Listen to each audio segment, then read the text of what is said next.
racing cars, no matter what type, all the way from Formula Ford, Formula V, all the way up to Can-Am and Formula One, all have certain things in common. And there's a lot of things that you have to take a lot of care and attention to when you're building the car and setting the car up to make sure you're going to have a competitive effort underneath you.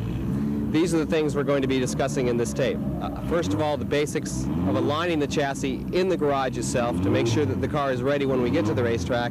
And the second part of this tape, we're going to be trying to explain how to test the car and have a good procedure to make sure we get the best results for our time available. We're going to have the opportunity to show you a lot of different types of cars. In the garage session, we're going to be using a Crosley Formula Ford for explanation of the alignment session. And we have an RT1 to look at the end of that session to explain the differences in that type of car. We have the opportunity in the testing session to have an RT4 Atlantic car to use. And we have some Super Vs of different makes to show you, and Sports 2000 during the testing session. The main point we're trying to make is that all these things we're showing you apply to every type of car.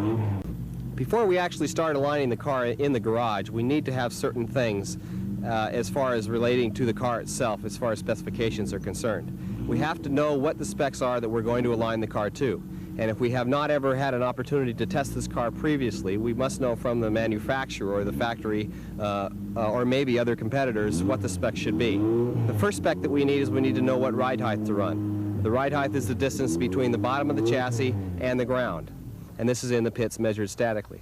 The next one is you want to know what the toe setting should be. You know, how much toe do you want to put in the front of the car and the back of the car. The camber. Do you want it straight up and down, which, like for most Formula Fords, seems to work the best. You want to know what wing angles to use, and you want to know what shock settings to have if your shocks are adjustable.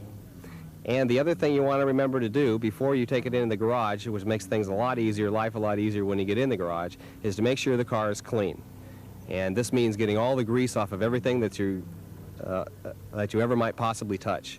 And this includes the motor in case you have to work on it. You want to make sure that the grease is off so you don't get yourself dirty in the garage, and you also check for cracks or malfunctions in the chassis itself.